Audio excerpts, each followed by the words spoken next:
Okay, I've been given the go ahead to start.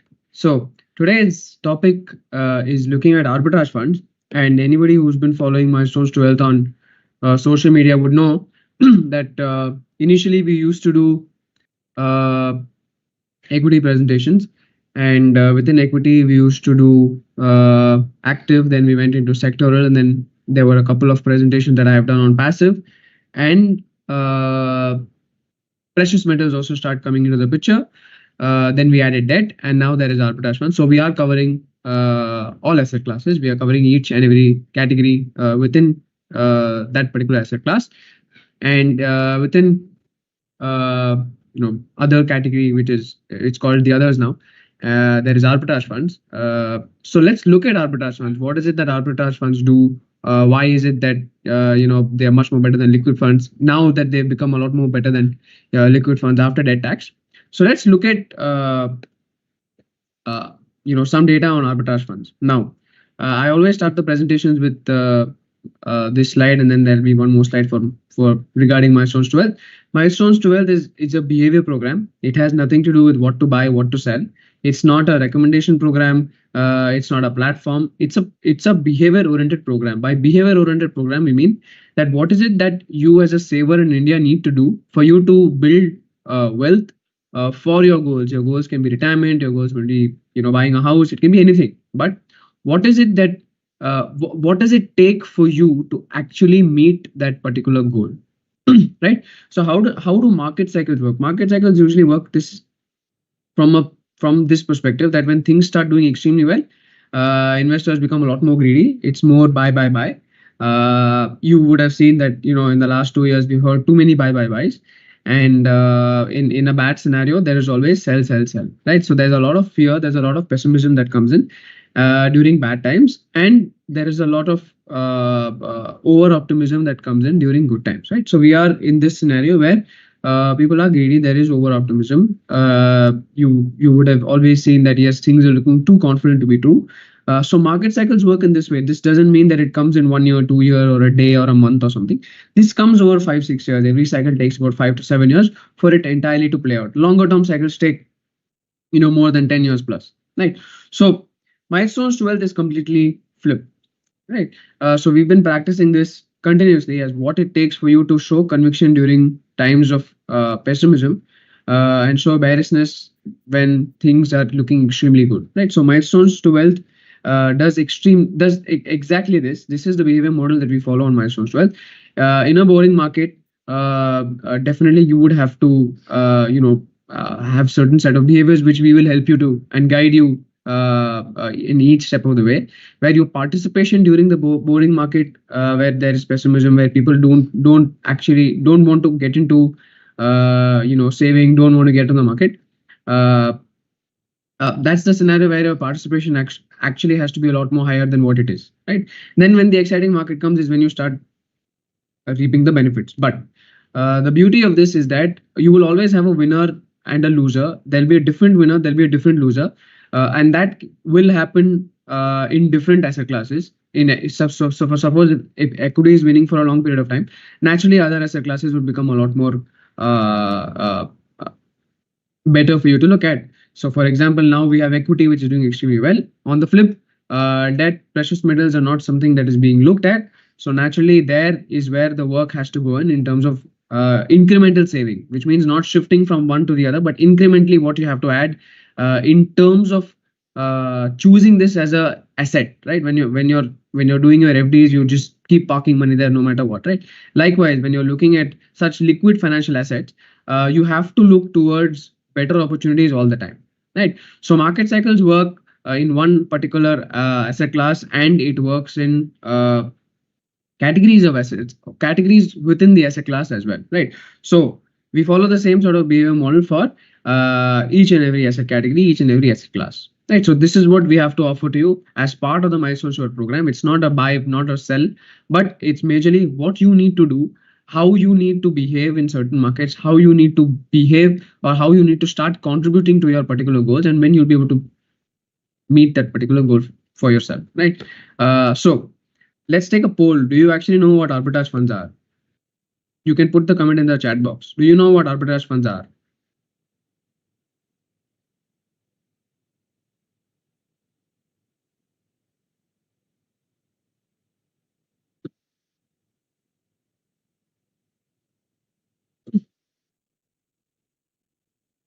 I'm happy if there are many no's. There's some yeses that are coming in, not completely no, no, no. Okay, good. Some yeses, but a lot of no. So yes, this presentation is, I've kept things very simple for you to know, what is actually driving the returns for arbitrage funds. What is it that they do, right? Because you always see content that says that no, they're getting a lot of money, and they are much more better. Why are they better?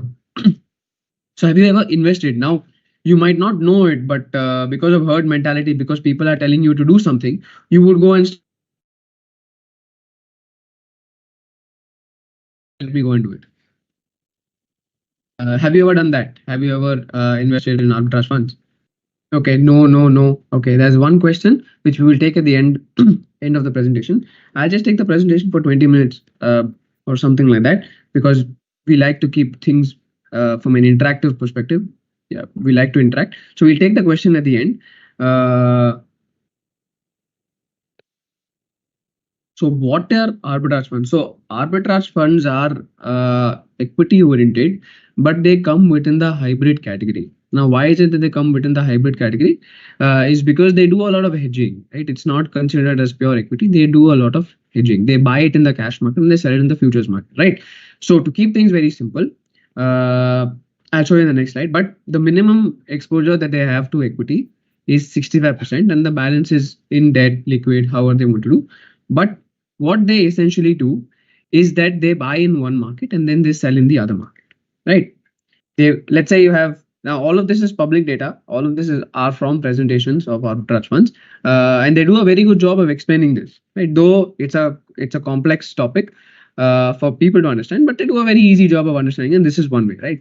Now you're buying online, you get it cheaper, and then you go to the ticket counter where it's just slightly more expensive, and but you have bought it at 10,000, so you can actually match that price and still make your money off, right? So it is buying the same asset or the same company or the same business in one market and selling it in the other market. So they continuously keep doing that always. So they will buy it in the cash market and they would sell in the futures market, right? So that arbitrage of 2,000, 3,000 here is what are the returns that you are actually making, right? So they'll simultaneously keep on doing this, right? They will buy it in one market and then they will sell it in the other market, right? And usually a lot of derivatives are involved in this. So the derivative market needs to continuously go up. Now, over the entire of last 2 years, you've seen that the derivative volume of retail investing has gone up. So as volumes start going up, you will see a lot more arbitrage activities taking place, right? And having more arbitrage opportunities is good for the entire market, as from a perspective of efficient market hypothesis, which means that yeah, that's a complex concept, but essentially the idea is that you can buy it in the cash market and sell it in the futures market, right? From one place to the other. As volumes start going up, it gets much more better for you to do it, but the kind of money that you start making also starts going down, because you will not get that much time for money to be made, because things will start getting repriced a lot more faster, right? So let's dive deeper. Like I said, it's buying it in the cash market and selling it in the futures market. So that little money is what you make as profit. That's what the fund makes as profit. That's where you see the returns starting to come in, right? So they would leverage on the price between that particular cash market and sell it in the futures market. Now, so why are we looking at arbitrage funds now, right? One, the recent change in tax for debt funds has made this more tax efficient. Why?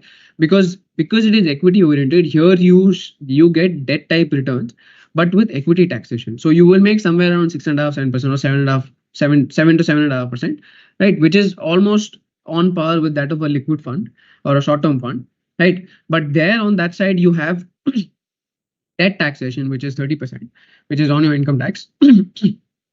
But here you get equity tax, which is 10% from a long term, 15% on short term. So you get equity tax here, which is much more better, right?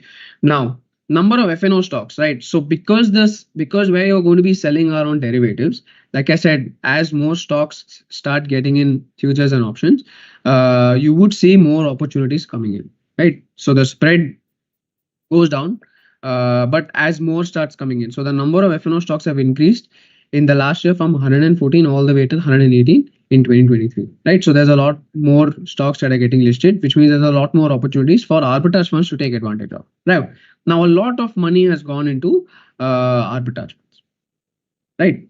Uh, a lot of people are investing, and the average AUM has gone from though people are using this as liquid, so naturally a lot of people would park their money there and then shift out. But the overall sentiment towards arbitrage funds has been very positive, which means that there's lesser pressure on spreads, right? There will not be a lot of inefficiency when it comes to buying and selling. There will not be that much of a problem when it comes to for the fund to take advantage of opportunities, right? So again, this spread is based on certain factors. Now, what are these factors? These factors are equity market sentiments, interest rates, FII participation, the size, and the availability of arbitrage opportunity. Like I said, availability has gone up, which means more universe in the futures and option side, which means that the capacity for arbitrage funds to take advantage of for new opportunities starts going up, right? Now, you look at category size. Now, flows in arbitrage funds impact the spread. Higher flows leads to decline in spreads as more people are participating in the spot market and the futures market, right? So more and more starts coming in, your spread, your cost starts going on, spread starts going down, which is good, right? Everybody keeps talking about FII participation. FII participation usually happens majorly in derivatives, right? When their participation is high, you get somebody on the counter, right, on that side of the counter to sell, right? Which again, if somebody is there, then it's good for you. It's good for arbitrage funds again, right? When it's not there, then naturally it will not be that big of an impact that comes to you from a return perspective. Now, these two are important. Higher the interest rate, higher is the premium in the future. We are in a high interest rate scenario, so naturally there will be a high premium in the futures market. So that would affect your returns, right? Lower the interest rate, lower the premium is in the futures market. Now, in a bullish market, because more and more participation starts coming in, right? Investors would want to buy futures. There'll be a lot more participation that comes in, which is good, right? But in a bearish market, returns can go down because there's a lot of activity that is taking place. So remember this: whenever there's a lot of activity that is taking place in the broader markets, it is good for arbitrage funds. A lot of activity taking place domestic FII, it is good. Right now, we're having a lot more domestic participation than we're getting. We're having 19,000 odd crore SIP that is going into the system. A 57 lakh crore AUM. Naturally, the participation is very high. When the participation is very high, it's good, right? Now, let's look at each of these things. Now, equity market today, we are somewhat in a bull market, but the volatility is high, right? So you will get average sort of arbitrage spread. So usually in these cases, you can't expect that high, but it is a positive case, right? But in a bear market, it might not be that good of a case. So anytime there's a bull market, you should be able to take advantage of arbitrage funds. In a bear market is when you will not see that high return starting to come in. Anytime there's a change, yes, please do think of arbitrage funds because now it's a lot more attractive than what it is, right? Now, higher interest rate. Higher interest rates are good for, are they good for arbitrage funds or not, right? So generally when arbitrage goes up, the future price, I mean the premium that you pay on it starts to go up, which impacts your returns both ways, right? If it's low, then you don't get that much premium. When you're paying too much, naturally it would be a problem for you when it comes into your returns. Today we are already in a high interest rate scenario. We are talking of rate cuts, right? So this scenario again would start coming in for us from a it comes in as a better perspective, right? Now, this is where things are a little negative, where FII participation has been very volatile, right? Because majority of FII participation comes in the futures market, and all of it depends on their money market yield, which is their debt market, and what they're able to get here in terms of our currency, right? So if our currency usually depreciates about 3% odd on a CAGR basis, on a long-term basis. For them, it's good. If their money market is doing well, then they would naturally go there. So right now, they don't have that much of an incentive to come to India, right? It's better for them they are able to find better opportunities on their debt market. So they would do that, right? So that's why the participation has been a little volatile, which is which is somewhat bad for arbitrage funds, but we are covering up for a lot of participation. Domestic is participating much more higher than historical levels. Now, FNO universe is currently going up. As FNO universe starts going up, like you see here, June 20, 141, and now we are at 188. Like the last number was 180, now it's 182. But this is a big positive when it comes to arbitrage funds, because the fund can then start taking a lot more opportunities as the universe starts going up. So always think of these factors, right? Sentiment, interest rates, participation, and opportunities in the FNO space, because here you would be buying in the cash side and there you would be selling in the futures market. So that a small arbitrage is what you would always look to make money off of, and they would do it on a larger scale. So naturally, that particular fund would start making that much money. Right now, when you're hedging, always when you're hedging, there you will have lower risk, right? So the fund is a hedge only, right? It's always going to keep on hedging. So as it keeps on hedging, you will keep the risk that you're going to be taking is much more lower, right? But in a volatile scenario, right, there your risk is slightly higher than what it should be than in a bull market. So think of this: bull market, no risk, very low risk. Bull market with volatility, yes, you're taking moderate risk. And bear market, you're taking high risk, because not a lot of participation is coming in. Your returns also slightly be on the lower side. So you're taking risk, right? Then equity taxation, 10% long term, 15% short term, which is good, and low volatile return. So usually, since it's acting from a hedging perspective, it is considered to be somewhat of a proxy to a liquid fund, and a proxy to a liquid fund would mean 6.5% to 7.5%. In this sort of scenario, we've seen arbitrage funds also give you 5.5% to 6%, 5.5% to 6.5% also. So volatility is not very high. So you might see 1-2 days in which you're seeing a bad day in the market. You might see a bad day in arbitrage funds also. So don't think that yes, it's acting like an equity fund. No, it is a hedge only. It will normalize as expiry starts playing out. So it will normalize, right? Now,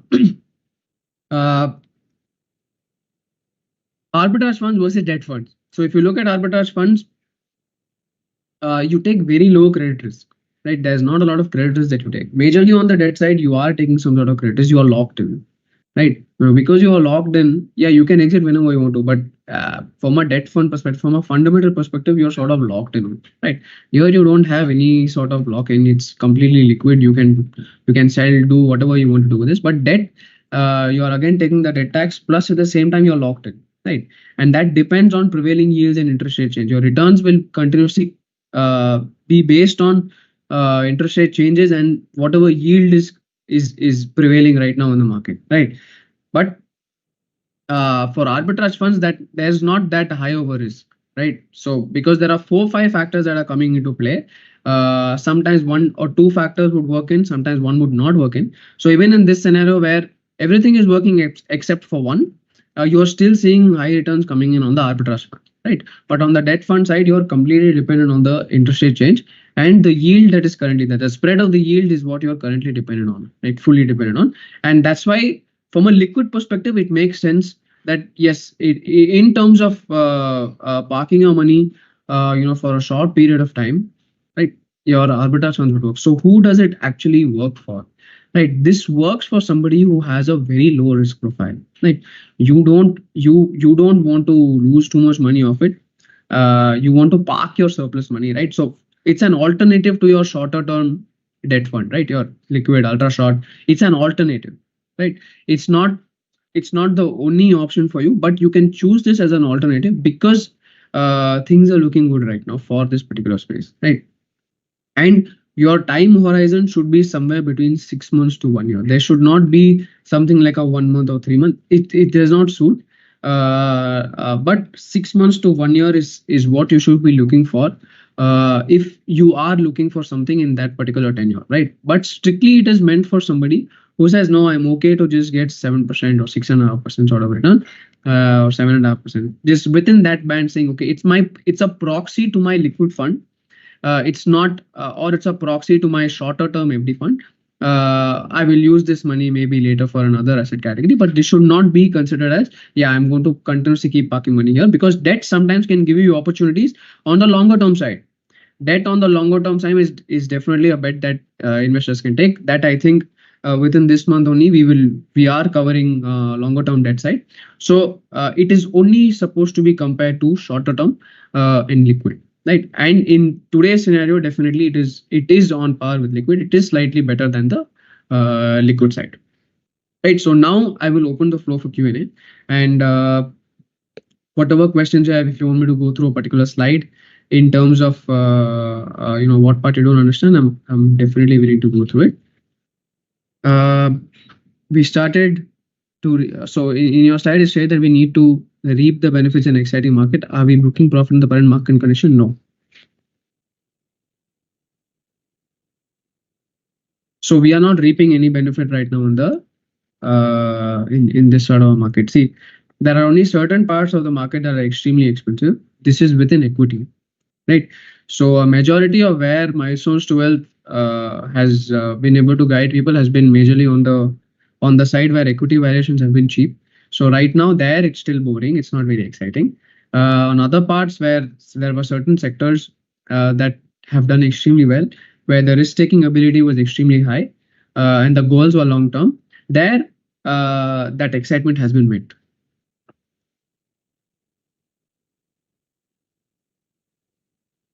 Keep.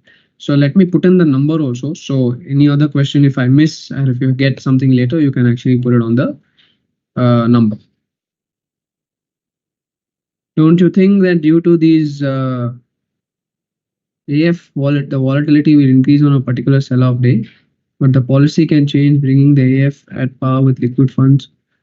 We cannot rely on taxation. Yeah, we cannot rely on taxation. We don't know suddenly what will happen to taxation, but I don't think that they would touch this particular aspect. Majority is on the debt side, right? We don't know even. So to be very honest with you, even equity is not uh, uh, uh, is not alone. They will not leave equity also alone, right? If it has to get taxed, it will get taxed. So everything will get taxed. But in today's scenario, when we have to compare tax to tax, what is better? It is definitely something that is proxy to equivalent, which is this.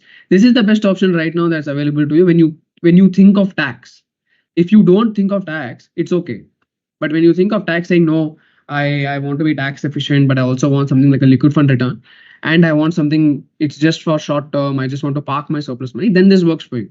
But if you're okay with your tax and you don't have a problem, then you should stick to debt. High premium in futures. See, the reason of why I'm not speaking too much about derivatives is because, one, we don't want to impart that sort of behavior in uh, uh, investors or savers who are on the program, right? So if I do a session on just futures and options, then it's not good for the investor, because investors don't need to spend too much time doing this. It's a lot of stress.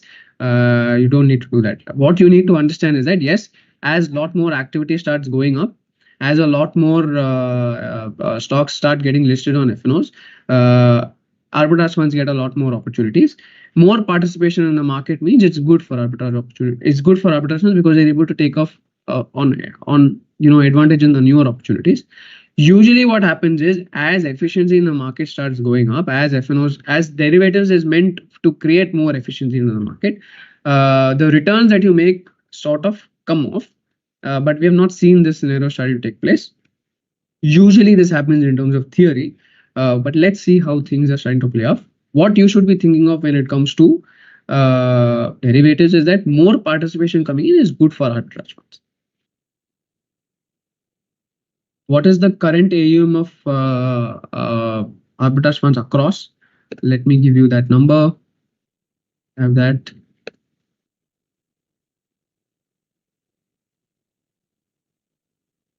Let me take the other question and then I get back to that question. Don't worry.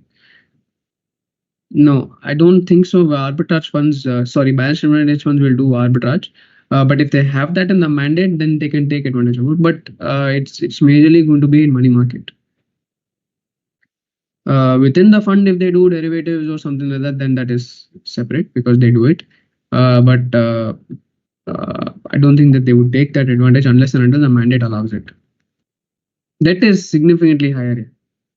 That is a lot more higher. Arbitrage funds AUM is somewhere around 1.9 lakh crore. This is as of April month, and that is 10 times that. Yeah.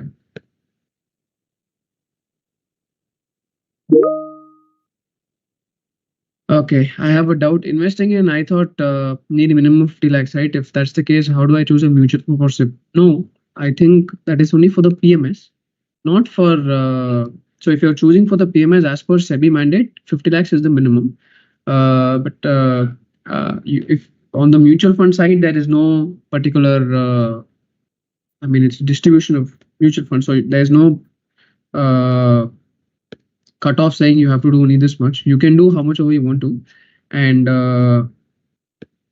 you can just get in touch with us. Just send us a hi saying I want to invest in mutual funds, and our team will get in touch with you and do the best for you based on your risk profile and based on your goals. Right. Apart from arbitrage funds, which other category of fixed returns give LTCG? There's no LTCG exception. Everything is tax. Don't think that nothing is tax. Some categories are not meant for tax, but tax is going to be everywhere. Arbitrage fund versus money market. Right now, arbitrage is better because of the tax advantage, but the yield on both the same. Arbitrage fund will be slightly somewhere around 6.7%, 7.2%, and money market also would be overnight fund. That is on that side would also be somewhere on the 7% side. Longer term is more. Right now, the yield on the longer term side is 7.3, and as rates start going up, your capability to make 8.5% is higher on the longer term debt side, not on the shorter term debt side. Shorter term cycle is done. That 7.5, 7.7% we were able to capture. Just text us. Who do I reach out to? Just send us a hi here. Somebody from our team will definitely get in touch with you. Can you next time make a single overview slide given what sessions have been covered? If anything is of interest to us from that overview, we will have a chance to look at it. Good idea. Thank you. Thank you for this feedback. I'll definitely give this to the team. We will have one slide somewhere or the other where we are putting out, what we have done along with the. If you're on the program, we will put you onto the marketing list, and you will keep on getting recaps of whatever we've covered. Right. And you will keep on getting messages. So that part will be covered. But good feedback. I'll definitely take this to the team, saying that yes, we need one slide in which what and all we have covered and how many of it we've covered. That I can definitely go back to the team and suggest that. Thank you so much for that feedback, though.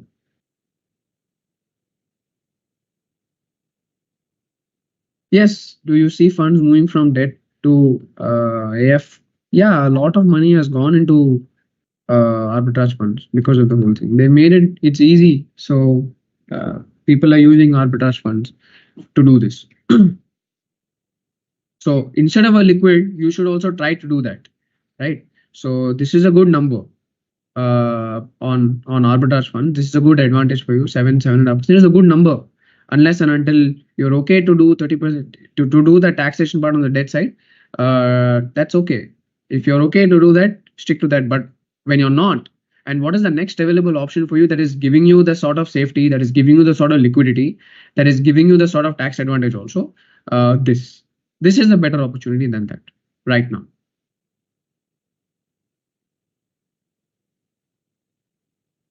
Do you see LTCG getting abolished in the coming budget session as rumors? Rumors are rumors. Don't know what will happen. Wait for the budget. Even I'm waiting for the budget. We're all waiting for the budget. The interim one, there was nothing that came out.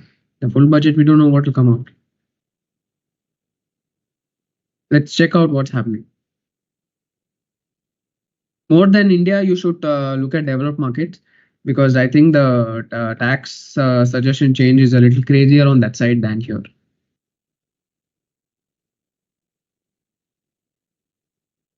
Sure, sir. Thank you so much for giving the number, and we'll send this out to the team, and somebody from the team will get in touch with you. Can I have a hybrid session? Yes, I can have a hybrid session. So I've had an asset allocation session in which we've covered multi-asset allocation, and multi-asset allocation is what you should is what we ideally opt for, because like I said in the first slide, market cycles continuously keep evolving, and there's a different winner, there's a different loser. And having a sort of multi-asset approach works for every saver in India. And within the category multi-asset funds or hybrid funds, then definitely from a comparison standpoint, I can do a presentation, right? But you must, as what we do from a behavior model is we are practicing more from a multi-asset approach, right? So if you're on the program, you would have gotten a lot of calls on choosing debt as an opportunity and choosing precious metals as an opportunity, right? So whoever has come onto the program has been able to benefit out of the precious metals rally. And debt is something right now that we are urging investors to look at very seriously. That is on the longer term side. So get onto the program, send us a hi here, and somebody from the team will definitely get in touch with you to help you tailor make solutions for your particular goal, for your particular risk profile. From your product perspective, which PMS will handle the AF fund? See, Sphere, that is the multi-asset fund, has the mandate to take advantage of arbitrage funds. So I'm also part of the Sphere team, and that is actively being spoken about whenever we meet in our investment committee meets, as to whether we need to take advantage right now, how much of it do we need to take advantage right. So Sphere has the mandate to take advantage of arbitrage funds. So Sphere has no particular cap on an asset class or a category. We can go 0 to 100 in anything, right? Be it within equity, if it makes sense to take the basket, ETFs or mutual funds would come in. And if it doesn't make sense, where we need to have a more active approach and a hands-on approach, there direct stocks would come in. Same works for debt. If it makes sense to be, which part of the debt side you need to be, whether it is shorter term, longer term, that we can take advantage of. We can take advantage of global Y ETFs. We can take advantage of precious metals as well. So Sphere is that product that will take advantage of all these categories. FlexiCap, multicap, which is better? See, it depends. Some multi-cap funds are run very aggressively. Some flexi-cap funds are run very aggressive, right? But ideally, they are equity products, and too much complexity is what you should avoid, right? There's nothing called, so the mandate for flexi-cap is, let me send that out to you.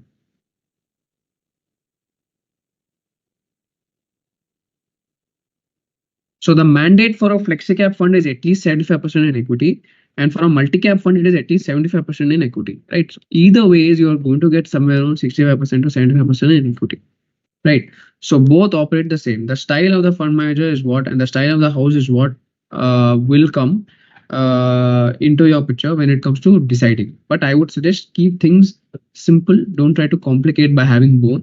Just have one, right? Both of them are working conservatively and aggressively, so it depends on the fund manager style. So what we do when it comes to understanding what sort of fund is good for this market, that we will take a top-down approach to understand in this particular market what is going to work for investors. So people on the Milestones2Wealth program would know that things are kept very, very simple. Only when there's an opportunity to take a broader sort of approach is where large and mid cap would sort of come in. Otherwise, we like to keep things simple by having a much more focused approach and layering it with other decisions. So get onto the program. You will automatically know as to what is good, what is not good, and how things are suiting you. It doesn't have to do anything with what suits the other person. Everything is on you. What is the program all about? So I'm not into PMS, so small investor only, please. Yes. So the program is majorly for small investors only. It's for you to take first, I think, when it comes to saving or when it comes to investing, you have to set a milestone. And what happens in the market is people get carried away by recent trends that are taking place, right? So the risk-taking ability of what you think you can take, you start taking a lot more, right? Which is wrong for you from a behavior perspective, right? You go from one place to the other place, you start chasing trends, and this is something that happens in every bull market, right? So we've been able to understand this over years because our firm is also 13-14 years old. We've understood that a behavior plays a lot of role in actually getting that extra return. It has nothing to do with choosing the best one. It has everything to do with your behavior, right? So what the program does is ultimately it teaches you what sort of behavior you need to showcase in every particular market, right? And handhold you through understanding how do you set a particular target. Now we want every investor to come on a Milestones2Wealth program to have a 1 crore target. So what does it take for you to, what sort of behavior it takes for you to build that 1 crore, right? That is what the program teaches you, how you need to invest, what you need to do as an investor to get to that 1 crore target. See, so we take you step by step. So it goes from, so if you have a target to say, yes, I want to start saving, I want to set a milestone of 5 lakhs, we teach you, okay, for 5 lakhs, what is it that you need to do? 5 to 10 is a different jump. 10 to 25 is a different jump. 25 to 50 is a different jump. 50 to 1 crore is a different jump, right? So it's like how you play in T20 versus how you play in ODI versus how you play in test, right? It's completely different, right? So we want to make sure that every investor here is able to play games in that particular environment, play their best game in that particular environment, right? So this is what the entire program is all about, right? PMS is completely separate. This has nothing to do with the PMS. This has everything to do with getting equipped first with mutual funds, and then getting much more seasoned as an investor for you to take advantage of mutual funds itself as a category, right? PMS is a separate thing. Once you reach a 50 lakh sort of a target, then you can decide what you want to do. But the idea is to give you a stable experience, a consistent experience, for you to be serious about saving for your particular goals. Right? Are there any based on precious metals? No. What is the recommendation for investment SIP or lump sum? Any risk for negative? Your slide indicates that arbitrage funds were better when the market is bullish. Now the market is coming down. No, the market is, we are in a bullish phase, but the volatility is high. Right? So don't expect that. Don't see 2-year back return and say I'm going to make that return now. Right? So set your expectations right. That's what that slide is meant. Right. I want to park my money for 6 months. Could I expect returns better than FD?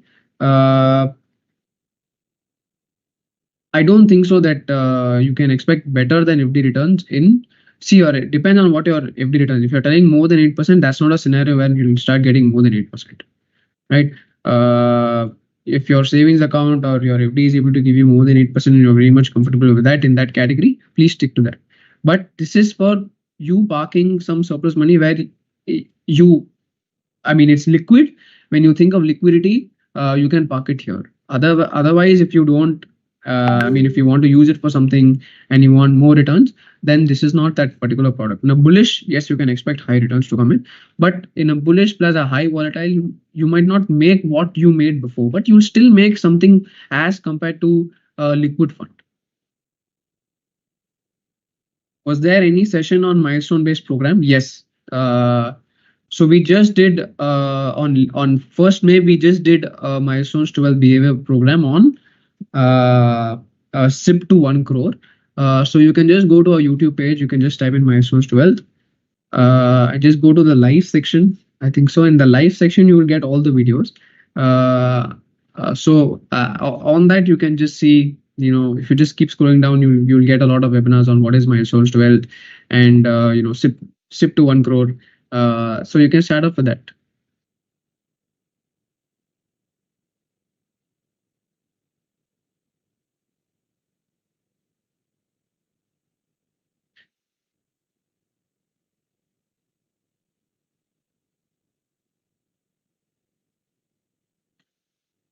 See, from my understanding also, from my understanding also, when we look at today's market scenario, we are still the only country that is giving you 7 to 8% GDP growth, right? The optimism that has come in has been exceeding fundamentals. So that is the only risk that we are running. On the macro front, we are good. The only risk that we are running is the expectation catch up, right? Usually in this scenario, when the bullishness sort of peaks off and we start moderating, then arbitrage fund usually will give you 6.5%, 7% return. Right, so somewhere around 7% is what you should be willing to expect. Right. So on a product like liquid or something like a savings, don't try to expect high returns. Don't chase that trend because the risk is far more higher than what you think it is. When a product is made for taking advantage of only short term, And every slide that I've seen continuously on money market, continuously on arbitrage fund, is that the only idea is to take low risk and still make something of a liquid fund, right? So then why do you want to take higher risk for higher return, right? So if it's a short term thing, settle for low and set your expectations right. Right, it's a liquid thing. If it's matching your liquid and giving you slightly more than liquid, then it is good. Stick to that. Can you please tell me the difference between a liquid fund and a debt fund? Liquid fund will take advantage of very short-term papers, and arbitrage is in equity. So that is a completely separate category itself. Arbitrage funds take advantage of equity, and debt they will buy shorter-term papers, treasury, repo, all of that they would buy. They would be completely doing on the debt side, and arbitrage would be equity. So debt market is not very deep. It's a dealer driven market, but so as equity participation starts going up, you will see a lot more participation on arbitrage funds. I am new to iThought PMS. Can you conduct a session on insurance companies and how to value them? We've conducted certain sectoral webinars. You can go to iThought PMS and you can go to the live section and you'll get all these webinars there. And this has nothing to do with recommendations. It's education, and it's. I mean, this is what you would get an idea of how we look at things in iThought PMS, and it's not a recommendation.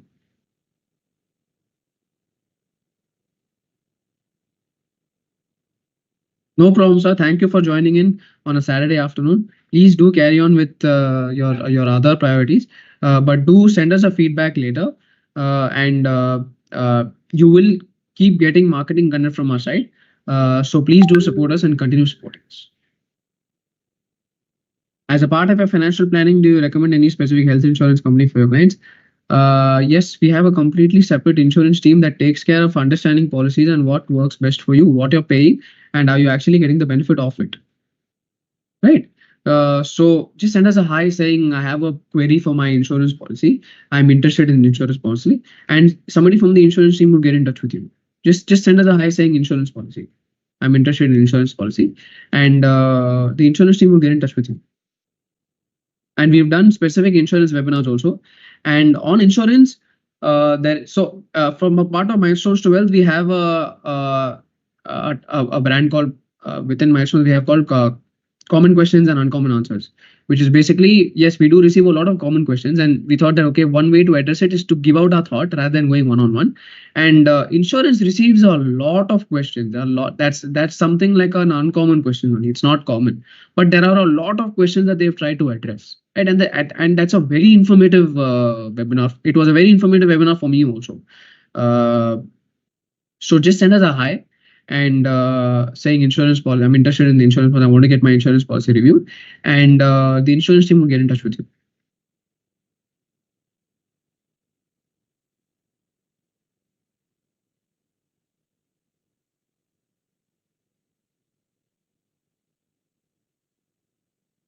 Thank you, Tony. Thank you for joining in. Have a great weekend. If there are any further questions, please do type it in. I'm very happy to address it. We still have a couple of more minutes until we can end. So do type in your questions.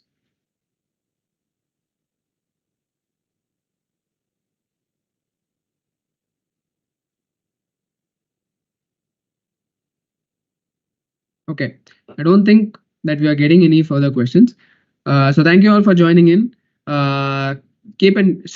Just keep sending us highs. Somebody from the team will definitely get in touch with you. If you're not on the program, get onto the program. You will get a lot more content from us. We are anyways posting webinar content online. But if you want to get the first move advantage of what we are doing, how we are doing things, get onto the program, and we'll definitely be able to guide you relating to your goals, relating to your risk profile, and help you meet your particular goal. Thank you so much for your time. Have a great weekend ahead.